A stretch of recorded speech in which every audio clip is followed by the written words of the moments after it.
फिर परमात्मा ने उसकी पत्नी में प्रेरणा की।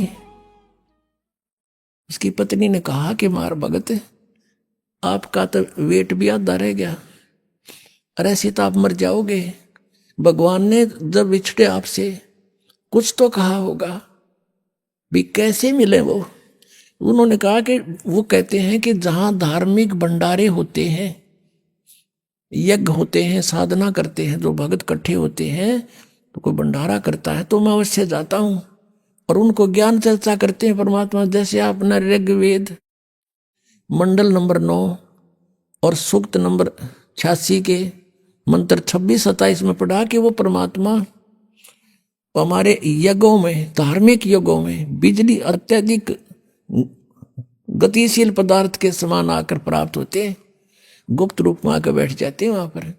और वही परमात्मा ने कहा कि ऐसे धर्म भंडारे होते हैं, धार्मिक यज्ञ होती हैं, वहां अवश्य जाता हूं, क्योंकि वहां मेला भरता है, भक्तों को बैठा के समझाते हैं, चर्चा करते हैं गुप्त रूप में। तो आमनी ने कहा कि आप भंडारा कर दो। धर्मदास ने कहा एक दिन में क्या हुए हैं, एक दिन में तो पता भी ना चला किसी ने। आमनी बोली तू कर ले जितने दिन का करना हो, कि 3 दिन का करना पड़ेगा, अब 3 दिन का कर ले। उसने 3 दिन का भंडारा, धर्म भंडारा दिन निश्चित कर दिया। आसपास सब चिट्ठियां भिजवा दी कि दूर तक। अब पहले दिन सब भोजन करके साधु संत महात्मा चले गए, वो तो नहीं आए, देखता रहा। उसकी पत्नी ने पूछा कि महाराज जी आए क्या? महाराज जी नहीं, आज तो नहीं आए। अगले दिन फिर ऐसा ही हुआ। तीसरे दिन आफ्टरनून हो गया, भंडारा यानी भोजन चल रहा है, साधु संत खाकर जा रहे हैं। अब धर्मदास ने फाइनल फैसला कर लिया, क्योंकि वो तो आत्मा के पुकार सुनते हैं, कि यदि आज आप नहीं आए, कल आपका दास नहीं रहेगा संसार में। अब जिया ही नहीं जा मेरे थे, आज तक की आस थी शायद आज आ जाएंगे। अंतर वो तो कहते हैं चिट्ठी पायल बाजे पैर, साहिब सुनता है सब लहर। अंतर्यामी सारी जानते हैं, उन्हें देख लिया कि आज भगत मरेगा, अब नहीं जीवेगा, क्योंकि फाइनल फैसला था उसका कि ये भंडारा पूरा हुआ और मैं आत्मघात करा। तो फिर कहते हैं बेग मिलो करहूं अपघाता, मैं ना जीऊं सुनो विधाता। उसी समय जब रहे ना 10-20 भगत 50-60 भोजन खा रहे थे महात्मा, ये उसे महात्मा जिसे बताए थे आप ताई। तो उसी समय एक कदम का पेड़ था, लगभग 200 फुट की दूरी पर, जहां भंडारा चल रहा था। वहां आकर उसी जिंदे वाले महात्मा के रूप में वहां पर बैठ के आके धर्मदास की, वैसे वो देख तो रहा था ऐसे ऐसे पल पल में। जब नंग आ गई, हक वो बैठे महाराज जी थे नंगे पैरा नो दौड़ के नो देखा जानते कति नो वो एक चरणों नो सीने लाग गए, न चपट गए, जो कर बालक अपने माता पिता के चिपक जाता है। अन्नो देखे, अन्नो कहे भगवान इनका छोड़ के ना जाइयो, हे परमात्मा आपका जो कहोगे सारी सुनूंगा। तब परमेश्वर ने कहा धर्मदास इन पहले फारग कर नकलिया ने, फिर बतलावांगे आपस में। अगना जी इब के ना जाइए, अगना ही बच्चा नहीं जाऊंगा, बस विश्वास कर मेरा। अब वो एक कदम एक बार दन्यू देखे, फिर उन तो डगाने थे, वो फटाफट करके फारेगे और परमात्मा को कहा आपके दास की कुटिया आ जाओ यहाँ पर थोड़ी देर, अंदर बतलावांगे। अंदर ले गया, भगवान को जैसा भी बैठने को साधन दिया, अपनी पत्नी से बुलाया कि आजा भाग जा, भाग गया आमनी मेरा धन पा गया, मेरा धन पा गया। दोनों एक एक पैर पकड़ कर बैठ गए। तब आमनी ने कहा कि भगवान आपका बच्चा ये तो बहुत नर्म आत्मा का है, इसको तो मैं सांत्वना देती रही ना, पहले मर लेता। ये भगवान आप तो अंतर्यामी हो, इतना दुखी नहीं करना चाहिए था अपने बच्चे को। तब परमात्मा ने कहा कि आमनी यो काल का दूत हो रहा था, ये जिसको मैं 2 बार मिला इसने सारी बात मानी, फिर कितन काल फिर इसका आंट लगा देता। मैं इसके साथ था, इसको मर नहीं देता बेटा, ये तो मर लेता पहले ही। इसका बड़ का डैमन है, इसका लोहा गर्म किया है, अब लोहा गर्म होए बिना चोट मारे जाओ तो उसका कोई फायदा नहीं।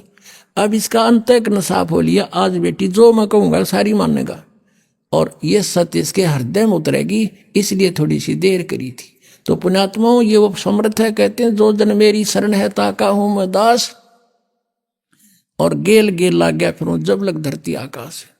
फिर सारी कथा सुनाई, दोबारा से कई दिन रुके, उनको खूब ज्ञान समझाया, दोनों ने उपदेश लिया। तो परमात्मा ने तो गवाह बनाना था उनको, धर्मदास की आत्मा को।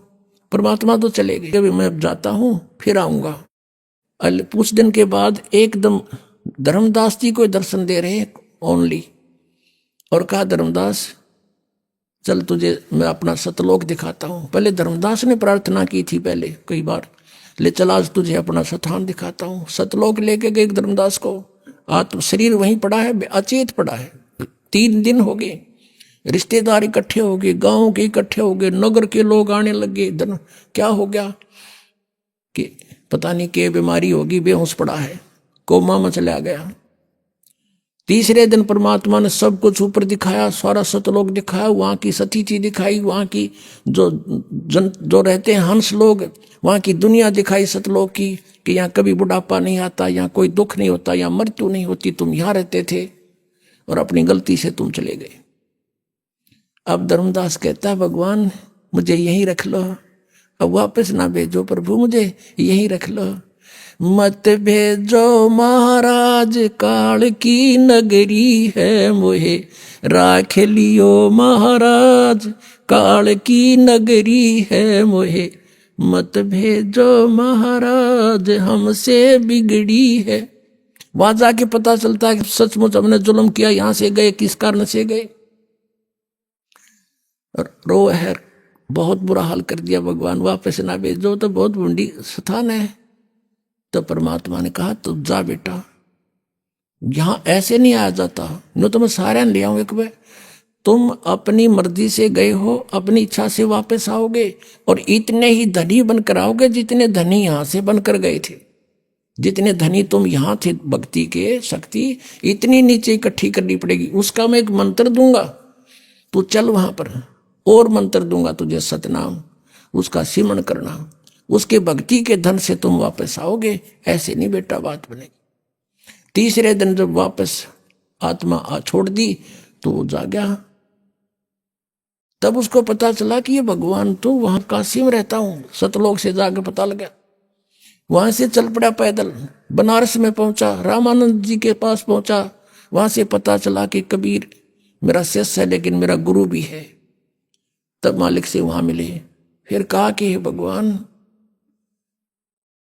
आपने मेरी आंखें खोल दी, परमात्मा दीक्षा दो अब दोबारा। नए सिरे तो मालिक ने उपदेश दिया, सतनाम दिया, उसकी मोक्ष किया, सारनाम दिया और उसका कल्याण किया। बोलो सतगुरुदेव की जय हो।